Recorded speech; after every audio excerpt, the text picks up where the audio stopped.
Welcome once again to Cinemaholics. I'm John Negroni. I'm the box office columnist for Adam Tickets, head writer of Cinemaholics.com, and I write books once in a while.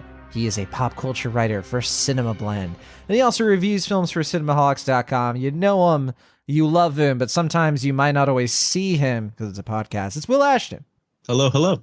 Will, we have a special guest this week. Did you know this? That we do. Yes, and I do. I'm excited to welcome him to the show because it's been so long, maybe even like a week or two since he was on the show. Well, I was gonna say, what if we just didn't introduce him until like 30 minutes into the movie? Right, because he was into the there podcast the whole time in the corner. Right. You're right. Yeah, so I'm not going to introduce him. You can find more episodes of Cinemaholics, including our full archive on cinemaholics.com. Right into the show anytime by emailing us, cinemaholicspodcast@gmail.com. Did you hear something, Will? You can support us directly by becoming one of our monthly patrons on patreon.com/cinemaholics. And don't forget to rate this podcast. Go to ratethispodcast.com/cinemaholics. And you can find an easier way to rate our podcast and give us 5 stars because we love your support and you all are so kind. And we hope we are doing everything we can to deserve your continued listenership. Will, it's just you and me this week. I guess so. Yeah, I'm excited about it. Where's that breath of air coming from, though? It is a little cold, Will. Have a dent. It's not the biggest dent because whoever it is must be working out lately, losing weight. Oh, nice. Hopefully all these compliments won't get the breath of air to be even fiercer. But anyway, we have a couple of off topics. We have a couple of things to announce, of course. We have to apologize. Just sit here the whole time. Did you hear something, Will? I did. Is this like an Invisible Man pun, or is that? Yeah. I mean, it's a decent one. It's like an 8 out of 10. I'll give you that. I must have some audio playing from my phone or something because it is hooked up to. I don't know, Will. John, I gotta admit, I think you're not actually hearing things. I think you're going a little cuckoo. Are you gaslighting me, Will Ashton? Are you trying to tell me? Okay. All right. Portrait of a Lady on Fire was a special bonus episode we did this past Friday. Lots of fun. We did that with Julia Tatey and Emily Kubin-Kanek. Finally, I'm pronouncing her last name correctly. So much fun. Will and I got to talk to them about the movie Portrait of a Lady on Fire. We have to apologize because we did not have an official episode last week. We missed our timing, and instead we put out 2 bonus episodes. Hopefully that curbed your appetites, listeners, and you were able to get a lot out of that because we also put out our latest extra milestone with, of course, Sam Nolan. Sam and I sat down. We got a little serious. We talked about Young Frankenstein, the classic Mel Brooks movie. And Will, I have to confess something to you. What's that? It's something that I don't want a lot of people to know. Like, I would never, for example, you know, like our friend Corey Woodruff? Yep. I would never tell him this. Like, I would lose it. Like, I would get so embarrassed if he found out that I did not really like Young Frankenstein that much. Sure. Because, like, it's Corey. Like, I want him to respect me and think I'm cool.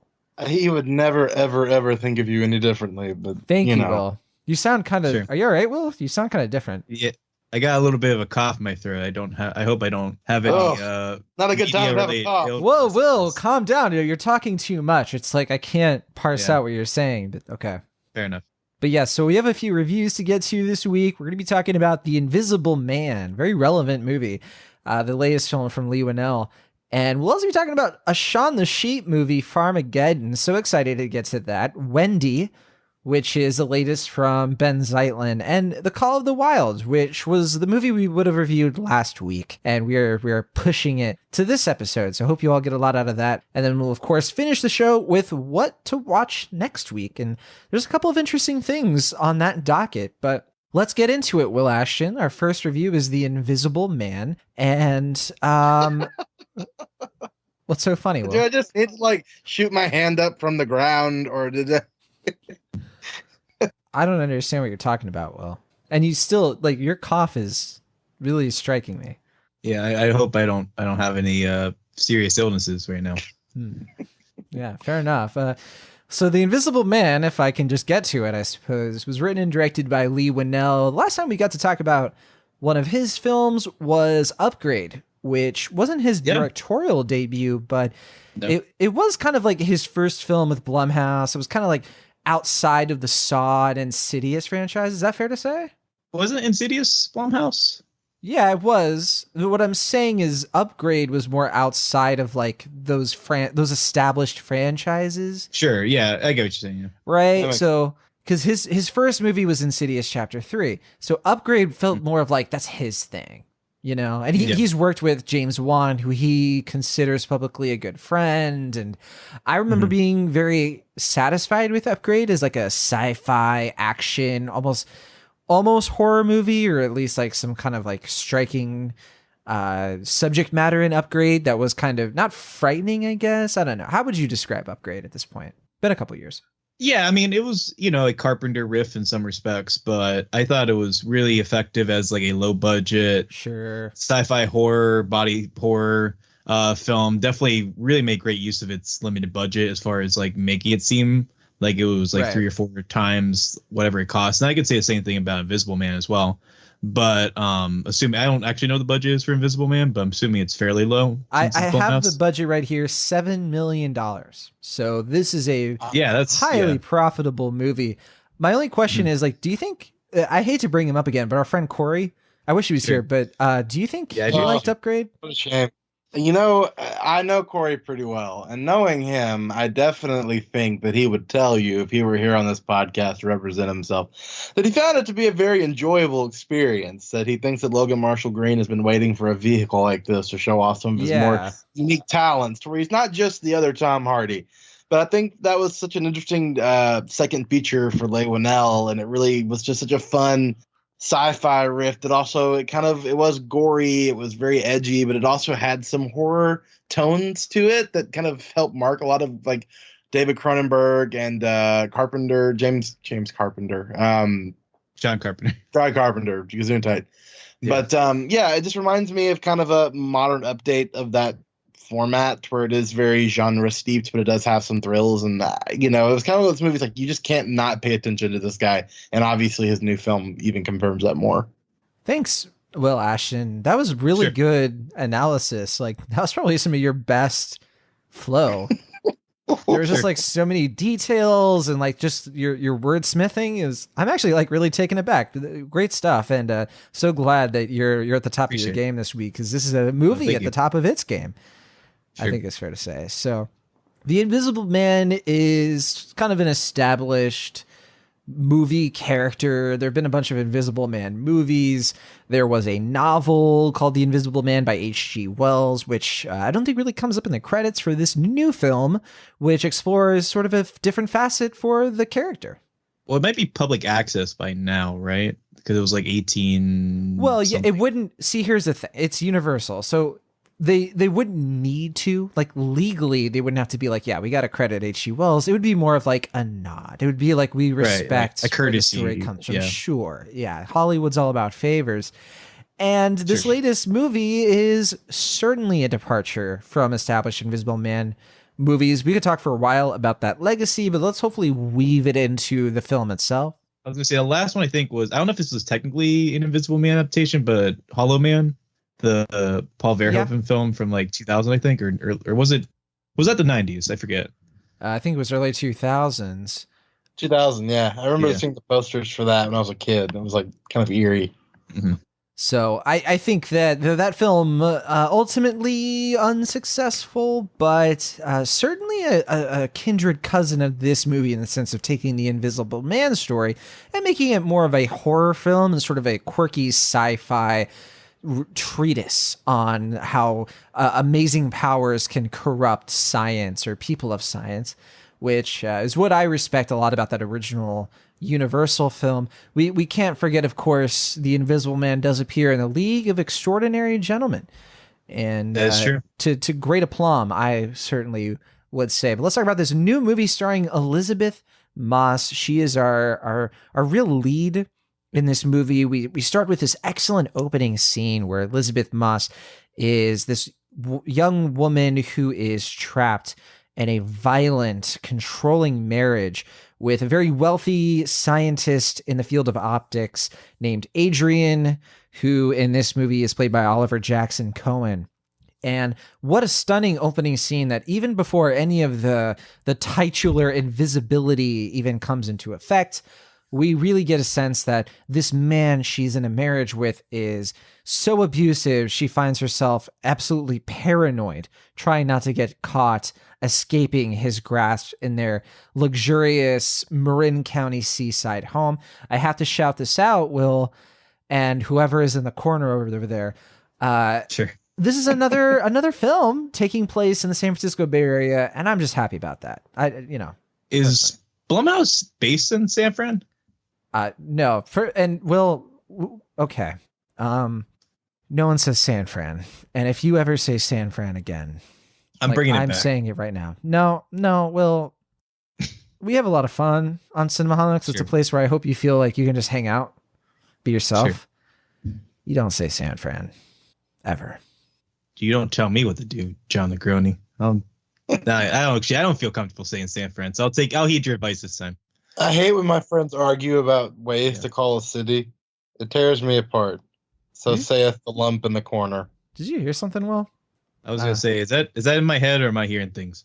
Sounds like you're just talking a lot. It's special guest Corey Woodruff. Oh, hey.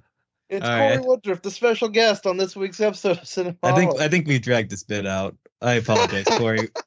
You're fine. I said that as I threw that out as a one-liner gag, and John just took that ball and ran with it. So for like almost 20 minutes. It's been 20 minutes. Maybe at least 15. It's been like 10 minutes, and I don't understand this bit you're doing, Will, where you're pretending to be two people. Oh man, am I getting gaslit right now? I wasn't privy to it. Oh man. All right, how about this, Will? I will humor you. Sure. I'm sure Corey's in the room with you right now, and I want you to feel safe. And you can say San Fran if you want, and you can pretend to be special guest Corey Woodruff from Nashville, Tennessee, our friend and colleague, if that's what makes you comfortable. Okay. Yeah. This is like becoming a Charlie Kaufman meta-esque podcast. So I think I'm talking to Corey, right? Is that right? Mm-hmm. Corey quotes. Corey, what else is happening in Invisible Man? Without spoiling, of course, and what's our general synopsis of this movie and the way that it comes about? Well, I think it is a very fascinating spin on this story because I like that. Like, we all kind of remember the Invisible Man in a very generic sense of what the character is, and the fact that, you know, it's an invisible man. You can do like a little rim shot there. Like, it's not that hard to figure out, but it's just such a unique twist on the story. Obviously, Elizabeth Moss' character is in an abusive relationship and in a marriage where she is hyperly controlled, and she decides to take it upon herself to leave. And her leaving sets apart a chain of motions to where her abusive spouse ends up committing suicide. And she inherits a lot of money from it, and it's a very strange situation. But as we learn in the trailer, it becomes apparent that he may not be gone after all. That there might be, the Invisible Man might be him still haunting her some way from beyond the veil. And it's her trying to convince people that she's being haunted by her, for them, deceased spouse, and for them, it seems like she's having a psychotic breakdown, and they're trying to assure her that she's fine, that she's okay, and there is this idea of gaslighting that comes into play, and kind of using that as a theme to the story, when in reality, you know, she's not nearly as, you know, too far gone as at all people think, that there actually is a threat there. We won't talk about how that threat happens. I don't think the trailer really delves into that too much, but no, the trailer does not give that much away, which is surprising and refreshing. Yeah, it is. Very much so, because the first time I watched the trailer, it was kind of like, there is a lot being discussed here. I was very concerned, but yes, it was a few red herrings, which I appreciate. Very much so. But yeah, it's just a very good, it's a very good horror. I don't like the crowd of people who say this new era of like Blumhouse social horror is like not horror. Elevator horror? That's what I call it. Elevator. Yeah. Horror. And like, I still think this movie is incredibly creepy. Like, I think that it definitely adheres a lot to a lot of classic genre tropes for horror film. Like, I think that straight cut horror. That's what I say. Yeah, very much so. Like, it's definitely a prime cut. Like, you're not dealing with like a Saw movie necessarily, but like, it is elevated horror, but I still think it's an incredibly creepy film. It reminded me a lot of 10 Cloverfield Lane. Which is a phenomenal film. I think that movie is like a borderline masterpiece, but it definitely reminded me of kind of that singular journey where a strong female character gets thrusted into this just bizarre situation, and she has to kind of rely on her wits and her strength to be able to navigate it in the face of a quote unquote monster that is very very untraditional for what we're used to seeing. Yes, she has unconditional love with her abusive husband, says Corey Woodruff, or whoever he says he is. I thought of Hitchcock a lot with this kind of horror, or like sort of an evolved form of Hitchcock. If he made a film in the modern day, I think this film would be very similar to it. And I have to say, Corey, very astute analysis. I again, you're just like really killing it this week, and I'm just really impressed, Corey. And yeah, generally speaking, though, I guess I'm switching to Will. Will Ashton. What did you think of The Invisible Man? There he is. And yeah, do you think this lives up to what Corey would call elevator horror? Yeah, I mean, I definitely liked it.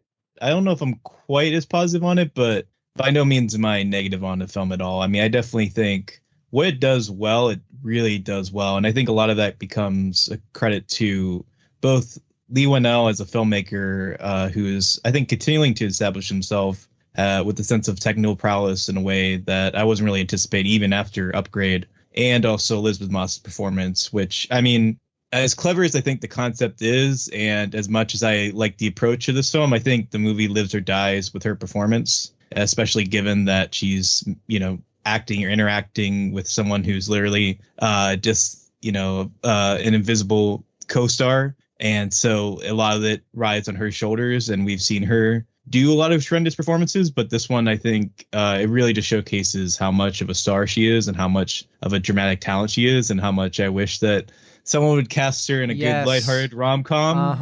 Put her in the next Disney Plus Christmas movie with Anna Kendrick, please. Or something. I mean, I think she's done comedy before. I mean, I know she did The Square, which isn't a traditional comedy. She did the one I Love, which isn't quite as well. That's not a comedy either. Well, it's not a comedy, but it's definitely something different. It's more of like a Duplass, like indie sort of thing. So it's at least but I'm talking like straight comedy, like even something that's like satirical. The only thing I can really think of is The Square. She is so funny in Mad Men. So it is kind of bonkers to me. But that's still considered a drama, right? Like Mad Men is more than the sum of its parts. It's a lot of things and everything. I'm not saying it's any one thing, but I'm just saying that has she done just like a Judd Apatow romp?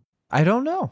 Not that I've seen. I guess we could ask. Well, she's going to be in the Wes Anderson thing, so I guess that'll be your chance. That's right. She's going to be in the French Dispatch, so that's going to be coming out not too far from now. So we sort of mentioned earlier that this movie has very low budget of $7 million.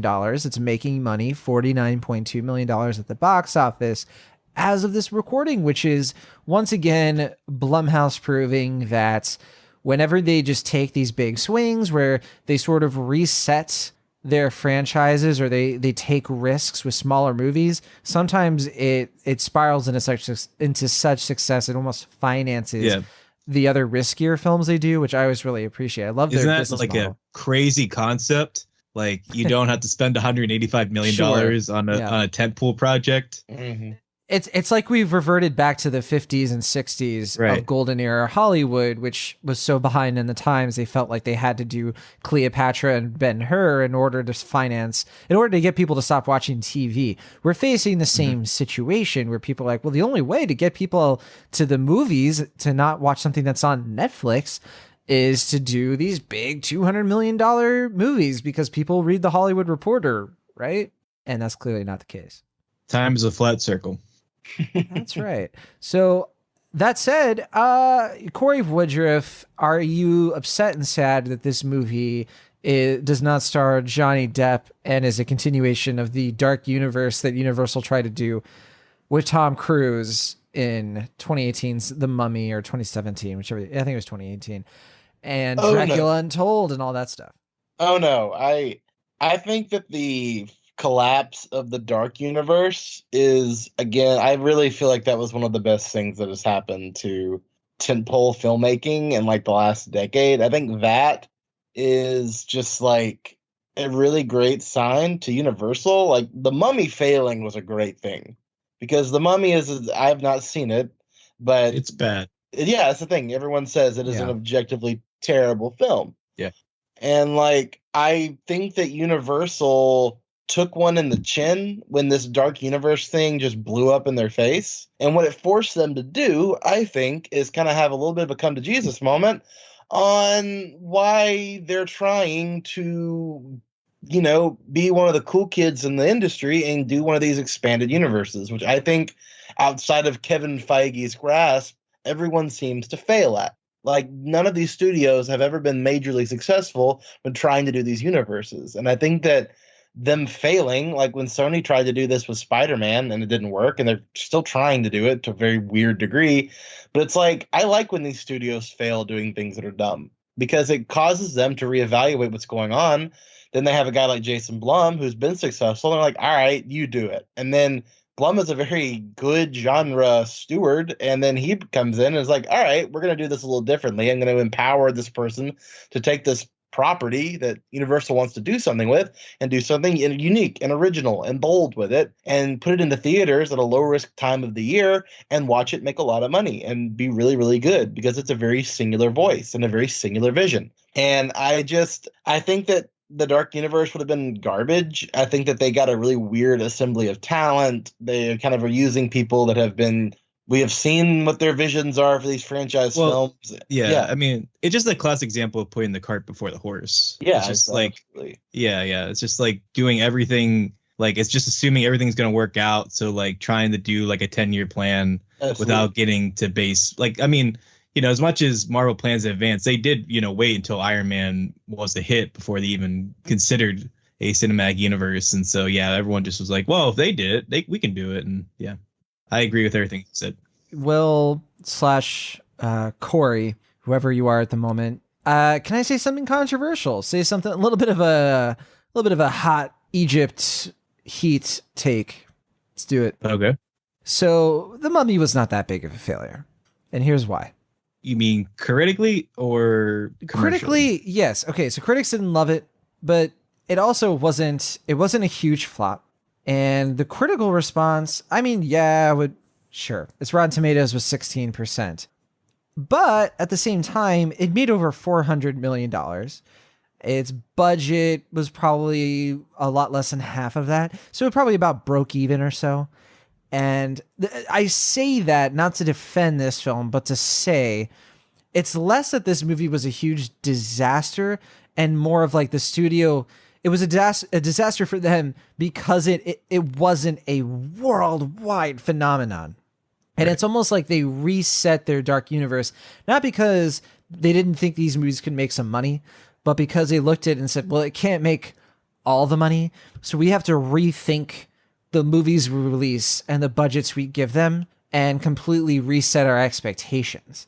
And I think that's a hand in hand with what you're saying, right? Yeah, I mean, it's a DC problem, I guess, where it's like technically like a lot of those films weren't, I mean, with the exception of Justice League, like a lot of those films weren't abject failures beforehand as far as their commercial success, but they just weren't, they had so high of bars of expectations that it was doomed to fail from the beginning. It's the business acumen of like, if it's not growing exponentially, then it's a failure, but that's in quotes. Like, it's not, we should make it sound like The Mummy bombed on opening weekend. It made a lot less money than they were hoping. That's what it comes down to. And they put a lot of effort into trying to make this a thing. I mean, Christopher McQuarrie co-wrote the movie and it's Tom Cruise, and like that actually, like if you take the context out and you're like, oh, a reboot of The Mummy with Tom Cruise and the guy who's made some of the best Mission Impossible movies, you'd at least be fairly interested in how that turns out. It just turns out that people don't want these monster movies to be Marvel movies. Like, isn't it that simple? Whereas The Invisible Man, to refocus here, is, I think you said it, sorry, Corey said it very well, Corey. It is a movie that's made by a genre steward. I love that terminology. The idea that It is straight cut horror. It is a movie built on scenes that are stripped down to their essentials and what gets people invested in a movie. I have some criticisms of the movie and I want to talk about it. I do Sure. think it's a little bit too long. I agree And with that. That was something I was going to say as well. I do think this movie, at times, it seems to revel in the pain of Elizabeth Moss. And that gave me a little bit of a jagged edge in my mouth. Ultimately, I'm pretty happy with the way the film turned out. But it felt a little bit torturous and needlessly so in some ways. And I think that goes to the length as well. Sounds like you agree, Will Ashton. But what about your friend who's in the room with you, Corey Woodruff? Sure, let me try to summon him. I am here. I've been summoned. Your brother. I admire the heck out of this movie. I don't think it's perfect, but obviously I've always thought that's like a lazy qualifier for film. Like no films are perfect, but it was one of those movies where I think that in its strongest moments, it is excellent. Like there are sincerely great moments in this film that I agree. if the entire film had been those moments, it would be like a Get Out level great genre film. I think that the connective tissue to it at times is a bit rushed. I think that they really are working hard to build up to these big character moments, the big shock moments, the big kind of set pieces that we see, kind of minimal, even though it's kind of a smaller focus.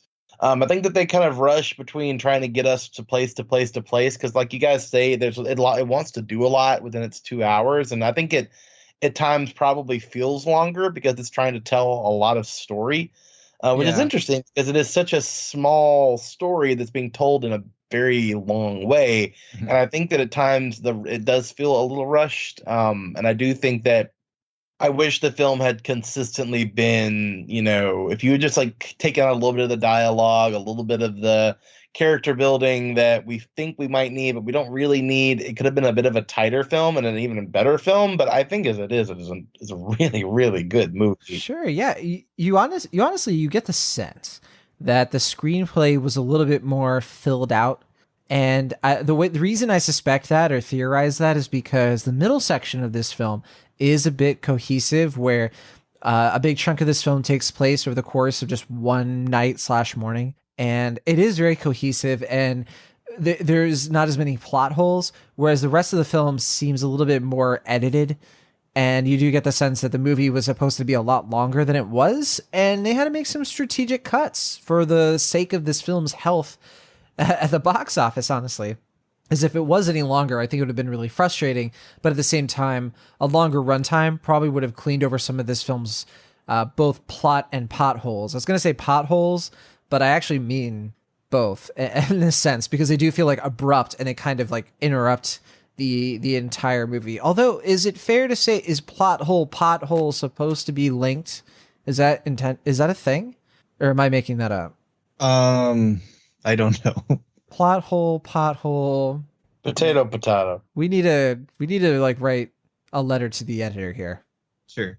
Yeah, I mean, I think you guys echo a lot of what I have to say, though. I mean, that was what I was thinking as well, is that there is a nagging sense that it does kind of feel more like an outline than a fully fleshed out film, either, like you said, because of editing or from a directly screenwriting standpoint. But yeah, I mean, I do think what really impresses me about the film overall is just how well it balances itself. And I think, like you were saying, John, that like it's not always perfect about getting the tone right, but I do think the fact that the film is able to avoid ever being completely silly or like fully, because this concept at its core can be a kind of goofy idea. And so the fact the movie does have these serious minds intentions and it pulls it off fairly well and keeps you in suspense and keeps that sense of lingering dread and tension and getting you into that suffocated mindset of the main character is, I really think, a feat of directing and editing, I'd say.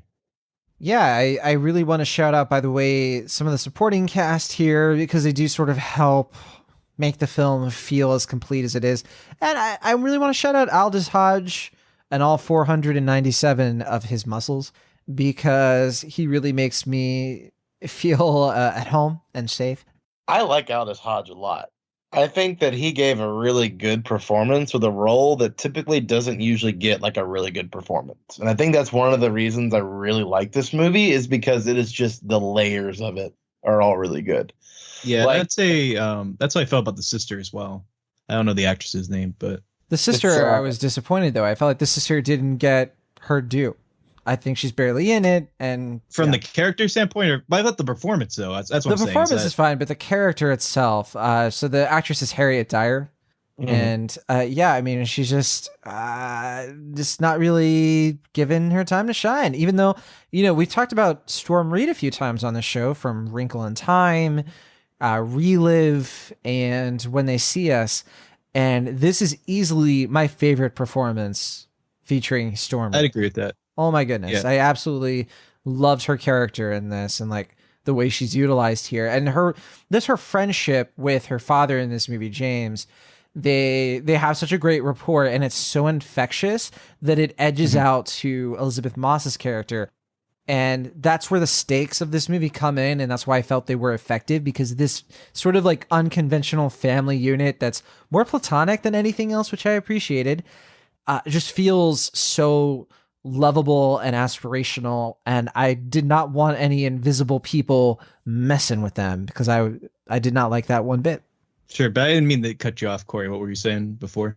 Oh no, I just this movie I admire that it gets a lot of small things right. And I think that if you look at every great film, it is always because the small things add up into something really, really, really special. Now, do I think this is like I don't think this is like a elite horror film. Like I think that there are aspects of it that are excellent, but like I think for what it is, like it is just so packed on in terms of all the things that I think it does get right. And I think that a character like Aldous Hodge in this movie, usually it's like we're not really thinking about them the entire time, but I was just really captivated with his performance. I think he's a very good actor, but I think in a very general sense, like Storm Reed is really good in this film.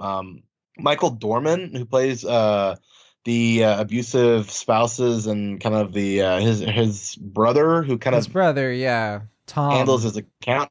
He is fantastic. He has one scene in this movie Yeah, that is just like so locked in and I'd say two freaky, and scenes. Two scenes. I was like, yeah, ooh, who is this guy? he's very, very, very good. Yeah, he's in the Apple TV show For All Mankind. So a few people might recognize him from there. He's in another show that I haven't really seen though, called Patriot. But Interesting. it sounds like Will Ashton. Oh, sorry, Corey Woodruff. It sounds like those are some of your final thoughts on Invisible Man. So if you want to wrap them up, and what would be your Yeah. final grade? It sounds like you were saying earlier you think it's a perfect film. I don't think it's necessarily perfect, but I do think Be that it is. facetious. Yeah, yeah, yeah. I think it's pretty dang good. I mean, I think that it's one of the best things that Blumhouse has done. I think when you really weigh this pound for pound, it's just head and shoulders above, a lot of what studios are doing right now with big, expansive film projects. And the fact that this plays like one of those and it only costs $7 million is just very impressive. We haven't really talked about it a lot, but Elizabeth Moss is superb in this film. It is a electrifying performance for her. It reminds me a lot of what Lupita Nyong'o did last year with Us. It may not be as complicated a performance, but I think the level of emotional grounding that it takes to be able to pull that kind of a role off is very similar.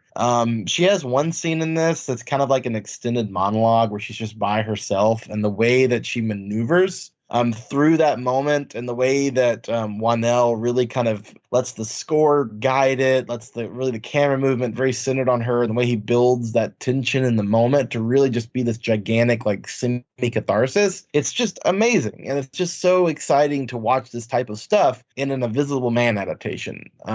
I think that Jason Blum is doing a little bit with stuff like this, with Chris Lord and Phil Miller, or excuse me, Phil Lord and Chris Miller did with stuff like the Lego Movie and Spider-Man into the Spider-Verse, which they produced. They did this with 21 Jump Street, where they take these established brands and just completely twist them on their head into something fresh and interesting and exciting. So I'm a big fan of this movie. I love the score by Benjamin Wallfish. I thought that Stefan Dusico's cinematography was really good. There's just a lot to like. I go A- on it. It's not quite an A movie to me, but I think that it very much has moments that are up to that level. So I would absolutely recommend it. All right. A- from Corey Woodruff. And I have to agree and hearken that the cinematography in this from Stefan Disco is really good. And I really appreciate just Lee Wittnell is sort of carving out his director identity, which is very distinct. I think that it's very unique to the way he likes to make films, which features a lot of symmetry. I was going to say symmetrical, which is not a word or a pronunciation of a word. Symmetrical, symmetry, all of that fun stuff. But seriously, like his eye for architecture, and it carries over from Upgrade. My favorite, I still remember the production design of that movie and how thrilling it is to enter a world through Lee Wittnell's perspective. And you have to give props to a cinematographer, again, Stefan Disco, for that as well. You mentioned Blumhouse Productions, and I'm curious because there's a lot of great Blumhouse films. I definitely wouldn't put this up with the very best. I'd say Get Out continues to be one of like the real true standards. But Blumhouse has their hands in so many films. Can you guess, Will or Corey, whoever you are, how many films do you think Blumhouse Productions had their hand in 2019? Let's just say 2019 alone. Guess. 24. No. 6. 13. Dang. So one of you was close. I forget which one you're supposed to be. But Sure. Yeah, 13 films. They include films like Glass, and Ma, which aren't quite as successful. Don't Let Go, which is, I kind of mentioned that one earlier. It's also known as Relive with Storm Reed and David Oyelowo. But also very successful films, at least critically, like Happy Death Day to You. And actually, that's kind of it. RIP to the third one, though. Apparently, it's not going to happen. Which not yet. Not with that attitude. Well, no. I mean, like the directors said that, and I think Jason Blum has said as well. I heard about that. I would not be pessimistic unless there was evidence to be pessimistic. So right. I actually, well, you know what? To be honest, I was feeling a little down on Blumhouse as of last year because they didn't really make any films besides Happy Death Day to You that I was fully appreciative of. I don't think Us is a Blumhouse. Are you sure? I'm pretty sure that's Blumhouse. I'd have to double check, but I didn't think they really had a hand in that. But I certainly could be corrected for sure. But I'll check. I mean, I might be wrong, but I thought they were involved. I honestly didn't think they were. When I look at the Blumhouse films of last year, they include like Black Christmas and that sequel to The Gallows and Bloodline, just films that didn't really take flight. And then they just came out with Fantasy Island with Sony, and that certainly was not very successful, even though it had the same budget. And it wasn't a flop necessarily. At least critically, it wasn't quite the impact that I think they were going for. Yeah, Jason Blum was the producer on Us. Was that Blumhouse Productions though? I'm talking about Blumhouse. I'm not talking about Jason Blum because I know that there's a little bit of distinction there, right? I guess so. If you're talking like the Whiplash Blumhouse distinction, but. Well, because at the same time, Blumhouse does things where Jason Blum tends to be producer, like Black Klansman, technically, was in that family of films, right? Yeah, I guess you might be right though, because I'm just seeing Monkey Paw and Perfect World Productions, so and Universal. I'm pretty sure Whiplash was partly Blumhouse with Sony, but okay. It again, we could be parsing hairs. My main takeaway, or like my main reason for bringing that up, is just that more often than not, like these Blumhouse production films tend to be kind of misses. But anyway, getting back into final thought territory, Will Ashton, what about you? Where do you land ultimately with The Invisible Man? Yeah, I mean, I got to echo a lot of what you guys have said. I think you've both said it very well. I just think it really is impressive what Leigh Whannell accomplishes here. I don't think he's quite like master territory as far as his filmmaking style, but it's very apparent that he's on the verge of being a really solid director. And I think he keeps the genre elements in mind, but he also is very smart about building his worlds and building a sense of atmosphere and tension and suspense. And also just he's really good staging some scenes as well, just from a choreography standpoint and also from a cinematography standpoint. And I also got to give a lot of props to the sound design, which I don't think either of you mentioned yet, but I got to see this in Dolby, and I think the use of sound in this film is a really big feather in its cap. Really good in IMAX too, to echo. Okay. Yeah, I was just gonna say, I mean, I think that goes a long way for building the core premise of the film and really making it excel. So, yeah, I think at its core, it's just a really clever, well-executed film. Not perfect. I mean, obviously, this is the type of film where if you want to poke holes in it, you can, and you'll probably find a lot of loose threads. But I think what works here is what's we're celebrating, and I think it's on the right track for being the type of genre films based on established IP that I want to see, especially ones that are willing to change perspective in a unique and timely and ultimately very thoughtful and engaging way. And also, as we mentioned before, Elizabeth Moss deserves a great deal of the praise and accolades here, just because her performance, I think, is what makes this work above all else. And I think it's just, she's just on a roll. I mean, just looking back on her Smell, this, all the other performances. Handmaid's Tale, Mad Men. Handmaid's Tale, Us. I've yet to see her in something I didn't at least appreciate, honestly. Yeah, and I think she's really just, I mean, I can't even think of a bad performance from her. Like, even if the films that she's in aren't always great, she's really... I tend to not watch them. Like The Kitchen, I didn't even see it. Oh, yeah, that's right. No, but she was like, no, I was going to say, with The Kitchen, like, she's the best part of that. So I think, yeah, she's really on the roll to being one of our great premiere actresses, and I hope this goes a long way towards helping her become a box office marquee name. So, yeah, a lot of good things are going on here, and I'd give it a solid B.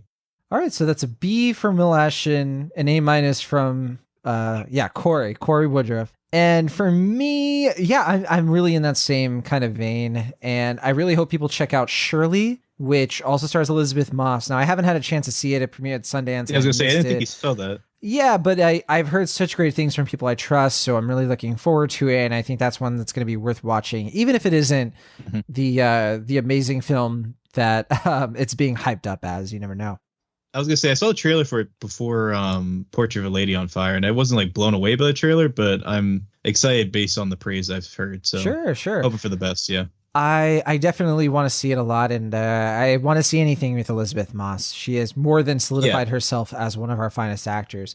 So, you know, when I look though at Invisible Man as a whole, I'm trying to like just bring it back to basics, because that's what this film is. It's the horror movie, I think, at its bare bones in a good way. And I just had a great experience at the theater. You know, like, we didn't really talk about this, but like in my theater, I was the only person in the audience except for like one other person. And it was an IMAX screening, and it was a huge auditorium, and I was kind of by myself. And it was fantastic, because it was IMAX. So it was like one of the real IMAX screens. Like, we're talking like the entire like side of California's skyline is just right in front of me, beaming this movie into my brain. And I was absolutely engrossed. And even though I walked away from it being like, you know, some of that didn't make sense necessarily, some of these things weren't quite, you know, I wasn't fully satisfied by some of the mechanics of the plot and the science involved, I guess. And some of it is pretty predictable. The very end, I kind of telegraphed, and I think maybe you're supposed to telegraph it and to a degree. Maybe that's giving Lee Winnell a little bit too much credit, but I do think that he knows the audience is a step ahead of him the entire time. A lot of this movie, you're supposed to be a step ahead of her character. You know, it's called The Invisible Man. And when it gets paranormal activity on you, you're just sort of like, yeah, like, we know what's going on here. And what there's like one big shock though to me, plot wise. Okay, there are a couple of things that, yeah, I don't want to make it sound like this film is not surprising. It is, and it has its surprises and its pleasures, and it is just a good cinema film. Like, if you want to go to the movies and get wrapped up in a really cool story and walk away from it pretty satisfied, Invisible Man is your movie. So I give it a hearty B+.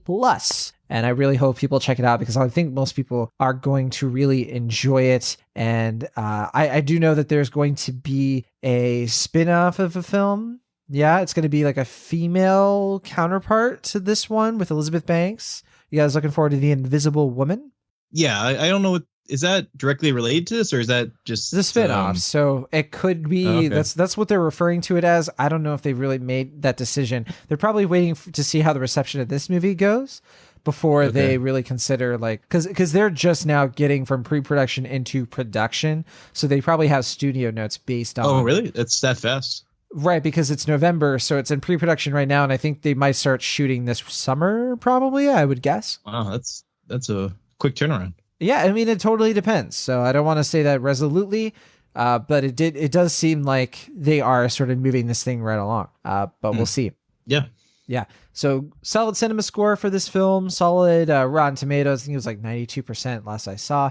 Looks like they're probably going to move forward with this direction for the Universal monster films. Just really like looking at like what's scary about these monsters, what's scary about Frankenstein, Dracula, the Mummy, like that stuff, and focus on that and make scary movies based off of these existing properties. And I think this movie proves that if you do a good job at making that movie, people will show up. And that seems to be more than evidence that this movie is going to be successful. I think this one's going to do quite well.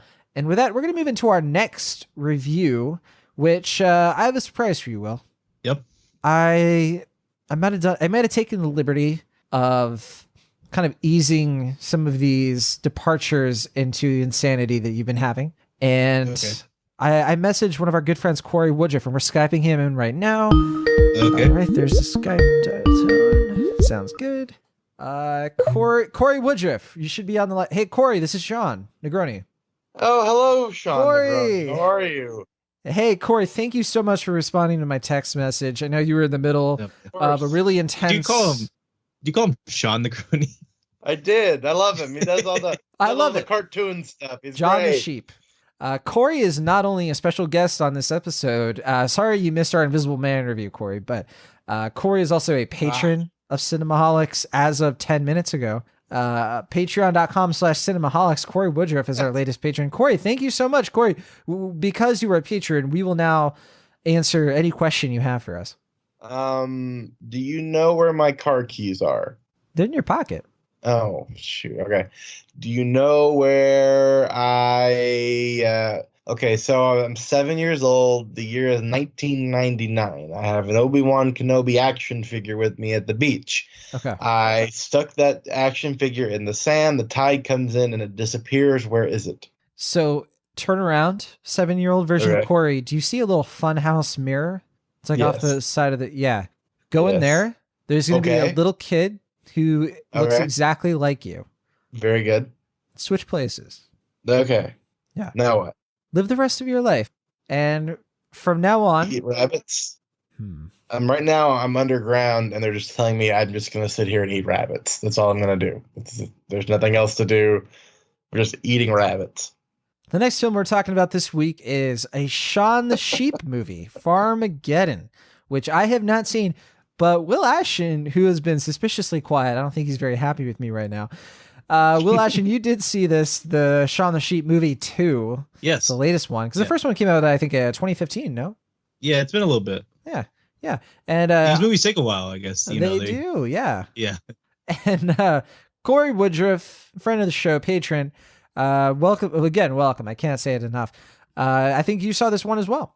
I did. I saw it about 2 weeks ago. I All guess. right.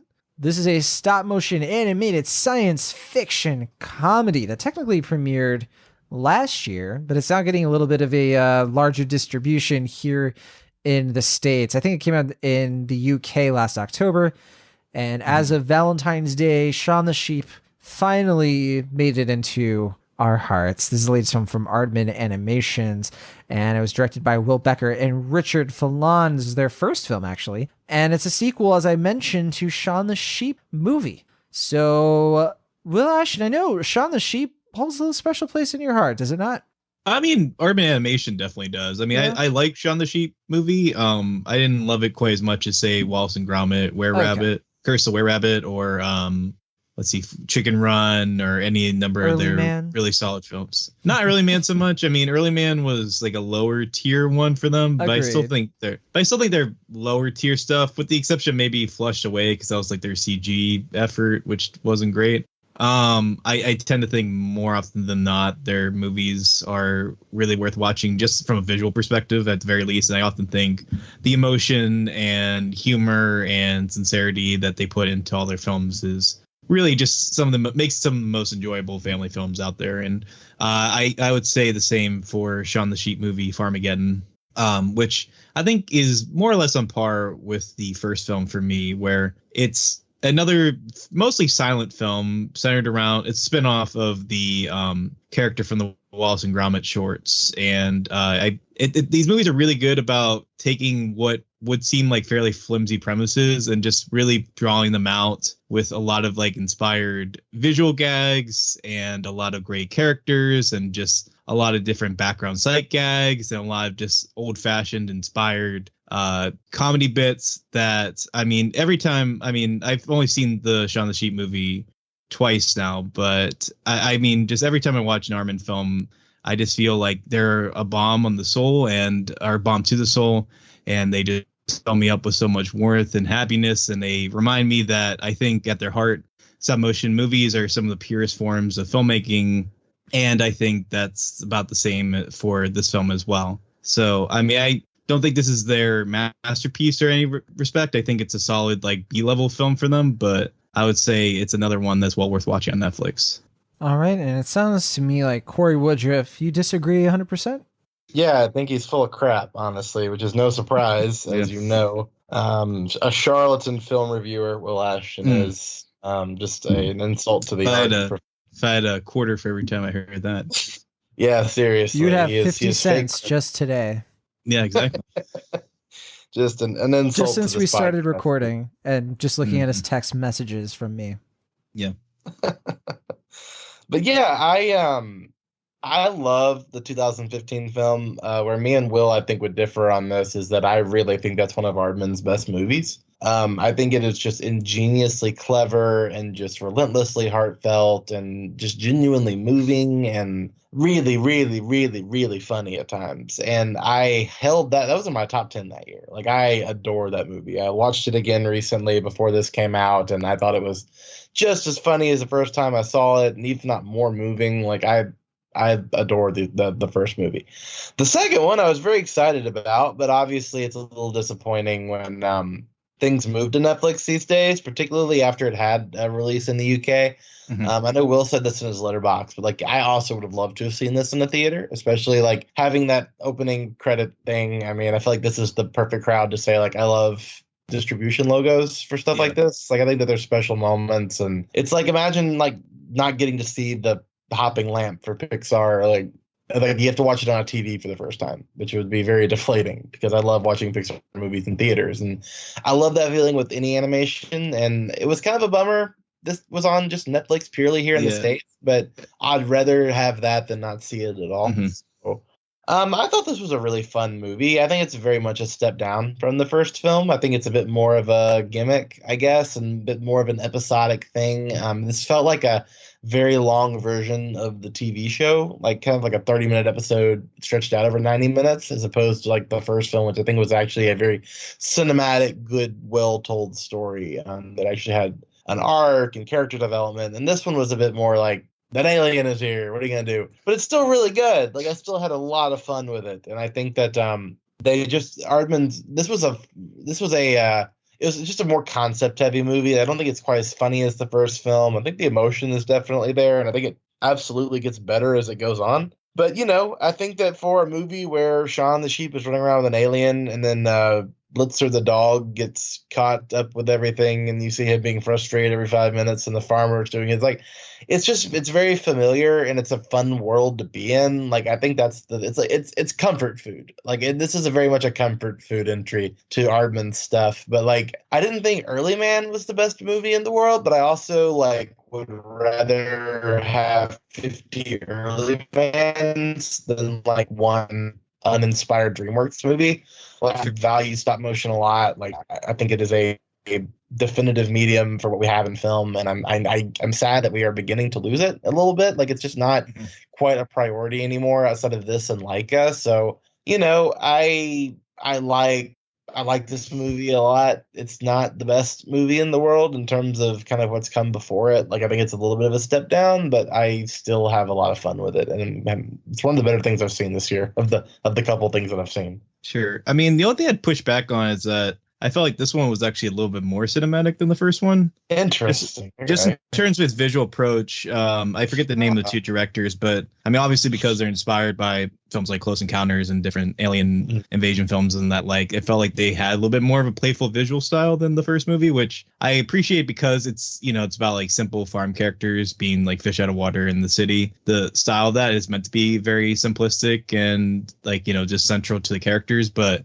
it just made me a little, like you were saying, I think it makes me more disappointed that this wasn't premiering in theaters, and as opposed to something like The Last Thing He Wanted, which apparently was in theaters, and I don't know why. But yeah, Talk about that more next week, by the way, listeners. Sure, right. Yeah.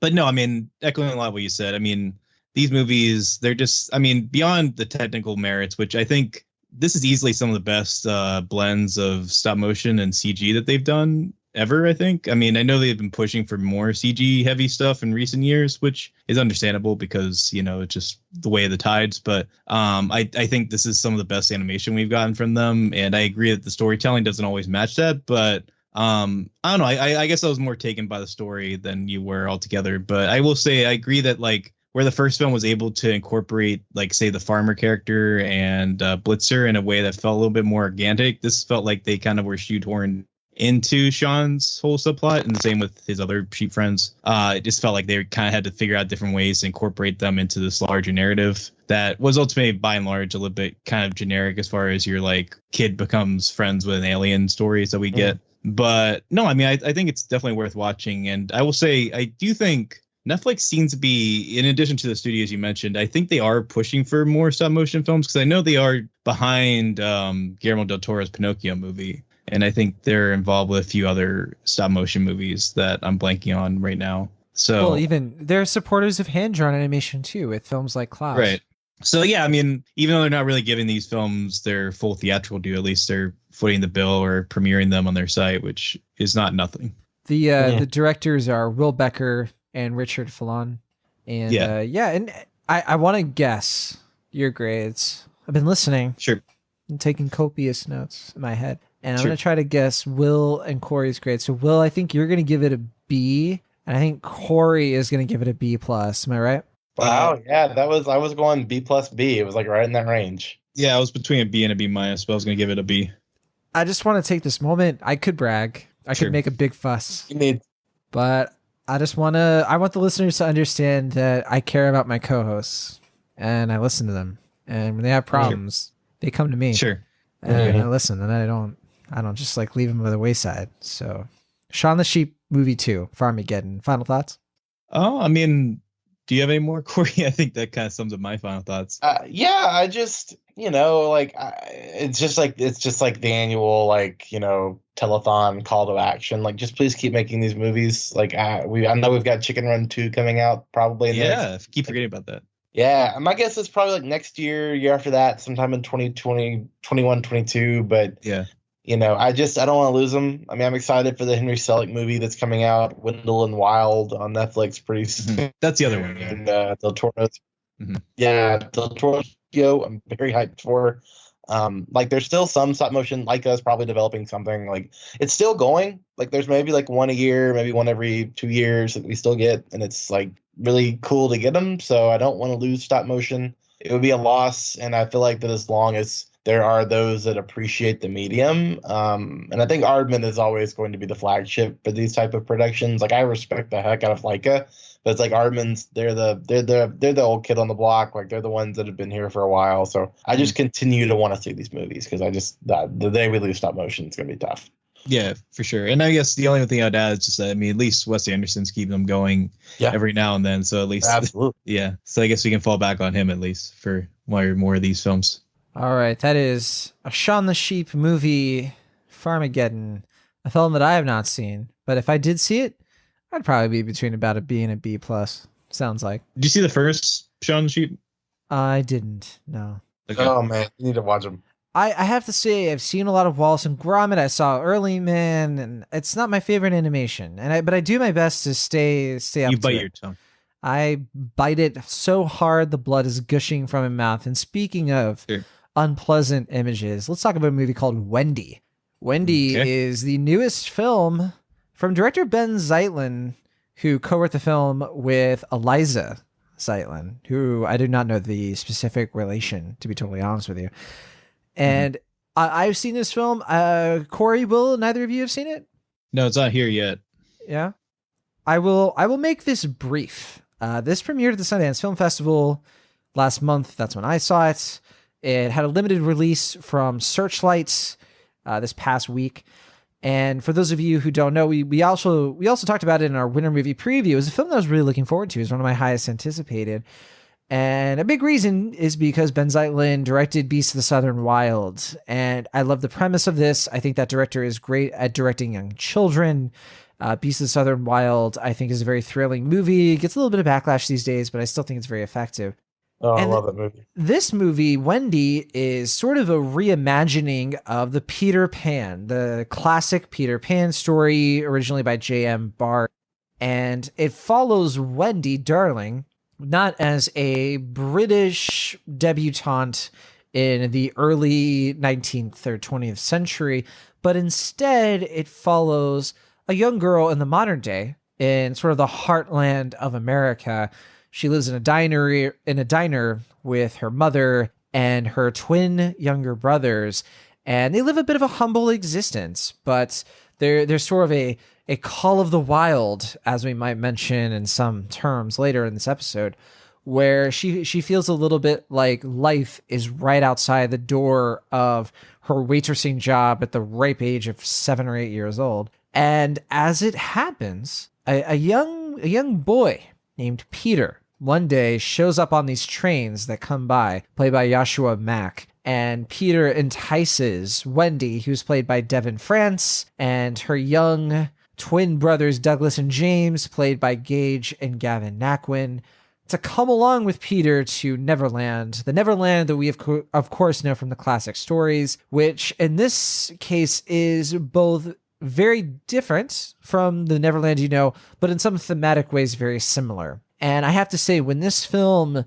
first introduces these young children to Neverland and they go on this thrilling journey to explore the island and live life at their full throat, this movie shines. I mean, it's spectacular. It's dazzling. I mean, you're just entranced with these kids. And it was at that point in the movie where I was like, I'm really spellbound by this. I'm really enjoying it. I'm really getting something out of this reckless adventure by these kids, to the point where I was getting the feeling that I had during Where the Wild Things Are, of this impending destruction that could be coming about at any moment. And because both films are sort of framed very similarly in terms of like the only thing that will break the monotony of suburban youth is the adventures that we get from our movies and TV shows and stories and everything. And when that film was on that level, was really working, and then rules enter. And the film takes a turn toward the unremarkable that robs it of everything that I was so enamored with concerning the premise and the world building and these young characters. And we go from a movie where these kids are just shining to a movie where these kids are slogging just through the most lackluster plot. I wanted to walk out because the more I felt like I was watching this film, the less I was feeling impacted by what was so good about the opening 20, 30 minutes. Wendy is a not great film, and what partly makes it not great is how great it could have been. And I'm a little heartbroken by this movie. So much of it was exactly what I was looking for at the movies. And I'm just sad to say that. And I know some people, it's working for them all right. Right now it has a 40% on Rotten Tomatoes, so it's not being critically panned all the way. But I don't know. I don't know, Will or Corey, how you would react to the film. It's low budget, $6 million. Honestly, like, it's the kind of film that you'd be like, $6 million? This looks like a $2 to $3 million film, honestly. Okay, I was gonna say same budget as Invisible Man, basically. Almost. The box office, not quite as similar, $30,000, which is absolutely just not great so far. So not a film that I think Searchlight has a lot of hope for. Corey Woodruff, friend of the show, fellow enchanter of youth culture. Are you going to be checking out Wendy, or have you heard anything about this movie? Where are you at with this one? Well, Beasts of the Southern Wild is literally one of my favorite movies of the last 10 years. So I have been waiting for Ben Zeitlin to come back for a very long time. Wendy has been in development for like half a decade. Yeah. Like they have been talking about this movie for a very, very, very, very long time. I guess it's not a great sign, I think, for just the film's general visibility that it's kind of being dumped. It seems like Searchlight is just trying to kind of burn it off the books in a way. Yeah, I forgot to mention this. They announced the film in 2015. They shot it in 2017, and it's been on the shelf for 3 years. Which is not great.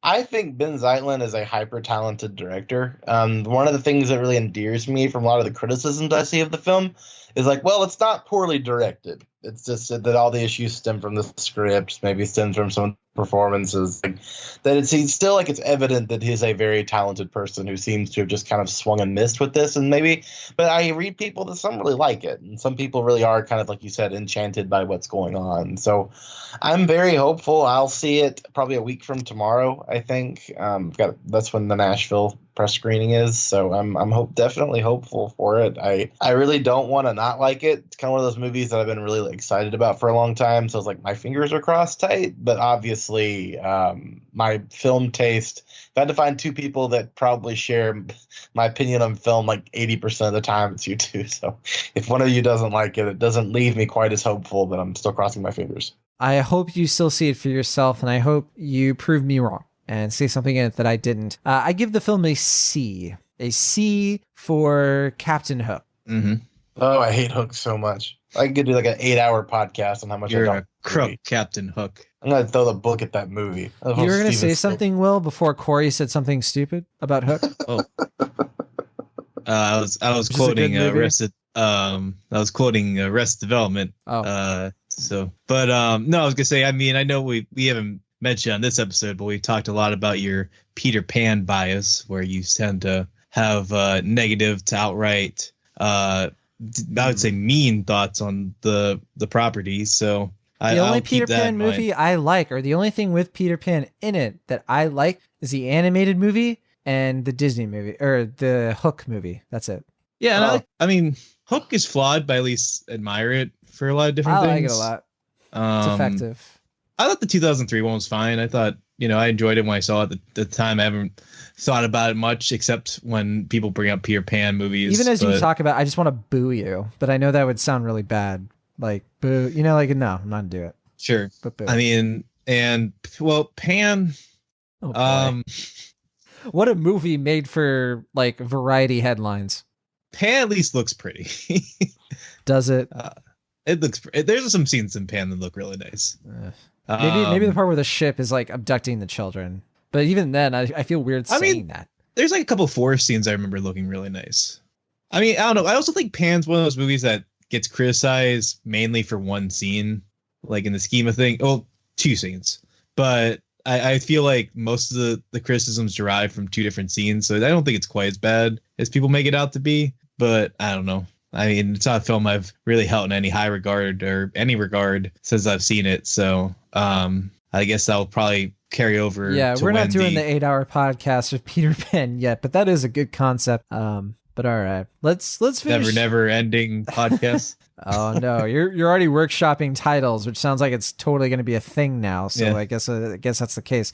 But let's finish this episode out with one last review: The Call of the Wild, which is based on the Jack London novel from 1903. It's been out for quite a while, so if you don't want to get spoiled on this 117-year-old novel, then you may want to listen elsewhere. But this is the newest film from, I think one of the first films from 20th Century Pictures, the newly titled. There is a film that came out for The Call of the Wild that came out in 1935, which I've seen. I don't know if you guys have seen it. This new one is directed by Chris Sanders, his directorial debut for live action. It's written by Michael Green, and it stars Harrison Ford, Dan Stevens, Omar Sy, Karen Gillan, Bradley Whitford, and Colin Woodell. Great cast, set in the 1890s during the gold rush. Some of you listening might already be familiar with the story, but for those who aren't, Corey Woodruff, you saw the Call of the Wild, correct? I did not. My grandmother canceled on our screening. Never mind. For some reason, I thought you had seen it, so I'm going to turn it over Yes. to William Tyler Ashton, Hmm. one of my good friends. Invoking my middle name yet again. Will, who I appreciate, who I look up to, who, whenever I'm in a crisis, I send him a text message and say, Will, what do I do? And Will is there with me through all the storms, through all the blizzards. And when I say mush, he speeds me through. Oh, sorry, that's the wrong movie, I guess. That's Togo, because Call of the Wild doesn't have dog sledding. Will Ashton is my loyal friend. Will Ashton, what did you think of Call of the Wild, and what is it about? Yeah, I mean, I think you pretty much, I mean, knowing the story of it is basically as far as you need to know about the plot, which is that, you know, it's set in the 19th century. It's centered around the dog named Buck, who goes on this cross-country adventure, eventually befriends Harrison Ford's character, who is this grieving, basically hermit who's living on the outskirts of town and is just inclined to drink his sorrows away. And through the dog, he finds some sense of longing and love again, and they go on a search for gold. And it's I mean, I don't know how it compares to other adaptations and how it compares to the book, because I'm not very familiar with any of those or the text. But as a film itself, it's admittedly, especially at the beginning, kind of weird for reasons that we didn't dive into yet, which is that for reasons that I'm only somewhat clear on, they decided to make the main central dog entirely CG. I believe it's something with like a PETA, like animal rights thing, where they wanted to make sure the dog wasn't in any risk of danger. Sure. And you know, obviously because the film's so much is so central to him and focus on his expressions and his inner life, I guess they just figured. Yeah. Can I give my theory on that then? Because Sure. we mentioned Chris Sanders. He was the director of How to Train Your Dragon. I get the sense that that's kind of why. Because of his animation background? Yeah, just a little bit. Which I guess, I mean, if that's the reason why he decided to take the property, which, I mean, yeah, I mean, you mentioned that like movies like Lilo and Stitch and How to Train Your Dragon are basically dog movies, just with animals that aren't dogs. Well, I guess in case of Lilo and Stitch is an alien, and then yeah, Stitch is more human than anyone I've ever met in my life. Sure, fair enough. One for hyperbole, but I don't dissuade what you're saying, and to hold on, I'm wiping a tear from my eye. Sure, it's just even. Let's look a little. What else? What is the other? Did he do the Croods too? Chris Sanders. I'd have to double check that. But I know that he's done stuff for DreamWorks, right? Other stuff for DreamWorks. Well, I thought he, because him and Dean, I forget his last name, but the other director went on to make the sequels. You're talking about Dean DeBlois, right? I believe so. Yeah. I think he went on to continue the How to Train Your Dragon movies, and then Chris Sanders did the Croods, and then this film, if I'm not mistaken. Yeah. Yeah. So in any case, there's really no way of getting around just how awkward it is in the beginning to see the CG dog pretending to be real, because you don't fully buy the illusion at first. And I don't mean that to take away from the animators or the performance, which is from the guy that did what's his name from Dawn of the Planet of the Apes, the villainous character. Kuba? Yeah, Copa. Yeah. Something like that. And Cookie he also Rocket? was in no, not before Cookie Rocket. Yeah. Though but why Cookie Rocket?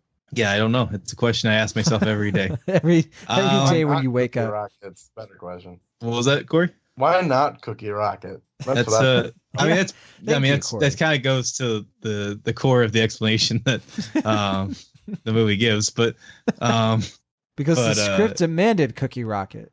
Yeah, how come one of these debates they don't bring that up? Like Bernie Sanders, why Cookie Rocket? Sanders. I ask you, why Cookie Rocket? Well, why is Pete Buttigieg dropping out of the race? Cookie Rocket. Well, Cookie Rocket did not. But sorry, you were talking about the new Disney Fox Searchlight or 20th Century Films, The Call of the Wild. You were talking about it, yeah, at some point. Perhaps. It came out on February 21st, 2020. Yeah, I mean, $79 million worldwide. Received mixed reviews. You were talking about it. Yeah, eventually I was talking about that. Yeah, no, I mean, there's no really getting around how awkward the central character is at first, but once you get used to the illusion of it, because I do think the movie does, like, I think it's to credit to Chris Sanders that the like world building and the just the general good-hearted tone of the film really works better than I was anticipating. And just a sense of like giving this story that's been told a million times before a sense of fresh urgency and a really just keen eye for different like action intensive scenes that I thought really worked well and more than I was anticipating. But I think what really ultimately won me over to the film was when Harrison Ford came in, and he doesn't really come in until about, I want to say at least 30 minutes into the film. That's I mean, he's surprising. like, Wow. well, actually, that's not true. Because he comes up before that briefly, and he's like the narrator, but he really doesn't play a part in the film until about the 30-minute mark. But, you know, I mean, as much as a curmudgeon as he can be in real life, and much he can be like, you know, a stickler for not really playing to Disney's rules with like Star Wars or anything that pertains to, you know, I guess he does kind of play ball with Indiana Jones, but I know that his reputation precedes him for many different things. But I do think when he puts his heart into a performance, he really does have this movie star charisma that I think is kind of going away in some respects. And I do think with this performance, you know, him interacting with the CG dog and knowing that it's kind of make or break. Like if you don't buy his illusion, this whole film crumbles apart. But he does give a soulful, it's sort of even wistful, bittersweet performance that took me aback, and I wasn't anticipating it to be as emotionally resonant as it was. And I think it was because of that the movie surprisingly won me over. And also because, as you mentioned, Dan Stevens is in the film, and he gives like an old school, like maniacal evil performance, like the type of mustache twirling performance where I thought like at any minute it was going to have like him tying the dog to like a railway, and like Harrison Ford had to like save Buck or something. Like that's like how comically evil he can get at times. I think it's just this weird willingness of everyone to fully buy into this concept and play ball with the CG dog, and just play up to the movie's sincere appreciation for this text and for this classic story that I can't say it's a great film, and it's not really one I've thought about much, and I don't think I have too many other nice things to say about it. But as it was, I thought it was fine. You know, I mean, I guess maybe it was just because my expectations were low, but I would say more than not, I thought it was a decent film, and for that, I'll give it a low B-. It's a B- for The Call of the Wild. And Will, I have to say, I don't really care about this movie at all. And I don't really want to talk about it. Like, I have nothing interesting. So here's what I want to do instead. Because unfortunately, Corey Woodruff did not come into this episode until late in the episode. He totally missed our Invisible Man review. But what we could do is we could end this episode. We could end this episode with a little bit of fun. A little bit of a game. Let's do that. Let's talk about Harrison Ford. Sure. So let's do a little bit of a trivia round between Will Ashton and Corey Woodruff. Corey, you're should I try to bring up my Harrison Ford impression? Yes. Yeah. Okay. Let me see if I can get it. Generally speaking, sometimes I can do it, and sometimes I can't. Okay. I might have to listen a little bit of Harrison Ford. So keep talking. So I'm gonna ask a question, and if one of you wants to answer the question, you have to do the buzzer. You know, make the buzz sound. Okay, makes sense. Everyone got it? Okay. Here's a question. Harrison Ford, what American city was he born in? Corey? Los Angeles. No. Will Ashton?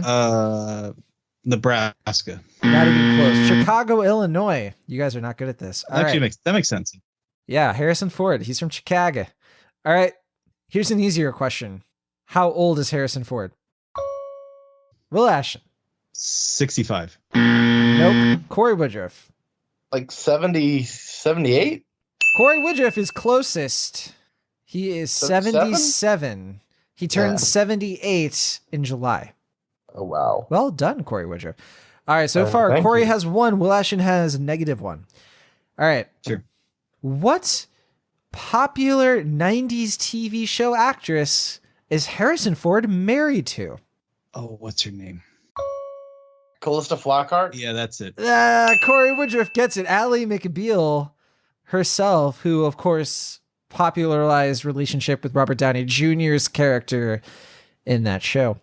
So a little bit of a Disney Marvel connection. Okay, Here we go. Last question. This is for all the marbles, but really Corey won because Will can't catch up. But who knows? How many children does Harrison Ford have? Will Ash. 3. Corey Woodruff. 2. Will Ashton was the closest. Harrison Ford has 5 children, and I know he's been married 3 times, and his child with Calista Flockhart technically is adopted. They adopted their child early on in their relationship, and that was Harrison Ford trivia. I hope the listeners got a lot out of that. There's a lot of fun little Harrison Ford facts. Yeah, I didn't get to do my Harrison Ford impression yet. I'm still trying to get the voice right. You should have answered one of the questions. And hey, Harrison Ford is on the podcast, everyone. Harrison has come on. Surprise. We Skyped him in. Hi, John. You sound like Dennis Quaid, Harrison Ford. Yeah, that's why I fall back in the Quaid. But it's a slippery slope. Let's see. Yeah, I really loved you in Merry Happy Whatever, the new Netflix show about Christmas. Well, thank you. Is it true? All of it? The Force? It's true. All of it. Chewy. Is that? Are you trying to do things to treat? Is this, by the way, Harrison Ford, is this how the Force works? No, I'm not getting it. You sound like Harrison Ford's asleep. Yeah, that's what I try to go for is Harrison Ford in deep slumber. Just tired. Is what's it? Carbon frozen. What sounds he'd make while he's yeah. Nerd. All right, that'll do it for this week's episode of Cinemaholics. Thank you so much, as always, for listening. We'll see you next week to talk about a bunch of new films that include Pixar's Onward, which, if you can't wait to hear what I think of that film, my review of Onward is actually live right now on theyoungfolks.com. Check it out. We'll also talk about Emma, which Will Ashton, you've already seen, and I can't wait to see it as well, so we can both talk about it. We'll also be talking about the latest film from Ben Affleck, The Way Back. Hopefully we're going to be able to see that in time as well. Actor, not director. Actor, director, cinematographer, cartographer, accountant, all of the Batman. There's also First Cow, which hits wide release, and Spencer Confidential is coming to Netflix, which we are at least going to be talking about the cast of that movie next week. And then finally, The Banker, which was supposed to come out a few months ago on Apple TV Plus, is kind of getting a delayed release. Maybe we'll get into some of that context on next week's episode as well. I was going to say, with First Cow, do you think they're getting a little ahead of themselves? Like Doug's first movie, like assuming there's going to be a second cow and a third cow. That's how I felt about First Reformed, yeah. They're like, just assuming this gonna create a full franchise. Right, yeah, where First Cow and Ryan Gosling get together and save his marriage with Claire Foy. Yeah. The First Cow is just there with Ryan Gosling. First man v First Cow. Dawn of Justice. Yeah, Dawn of Justice. There you go. Corey, thank you for coming on late in the game. Where can people find your work on the internet these days? You can find me on Twitter at Corey Woodruff 47, and you can find my movie stuff mainly with the Nashville scene here in town, and then occasionally on the playlist. Do I have to follow the first 46 Corey Woodruffs to keep up with your account? Maybe, if you really want to get deep into it, but you don't have to show me you care. That's fine. Is the 47 a reference to your love of the video game Hitman? Sure. Okay. Actually, I fell in love with that number when I was a young boy, and I don't exactly remember why. I would be surprised. I would be surprised it had something to do with Hitman, the video game, considering it's Agent 47. I don't know. Well, I also thought it was like a sports, like one of your favorite players was 47. Or I don't remember. I think I saw a T-shirt one time that had the number 47 on it, and I was like, I'll use that one. It wasn't even a jersey. It was just no. It was just one of those things that had sports written on it, and then 47. Oh. Well, maybe you wanted some ambiguity after 42.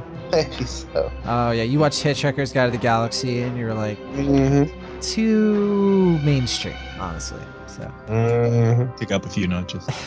All right, we'll see you guys next week from the Internet California. I'm John Negroni. From the Internet Pennsylvania, I'm Will Ashton. And from the Internet in Nashville, Tennessee, I'm Corey Woodruff. See you next time.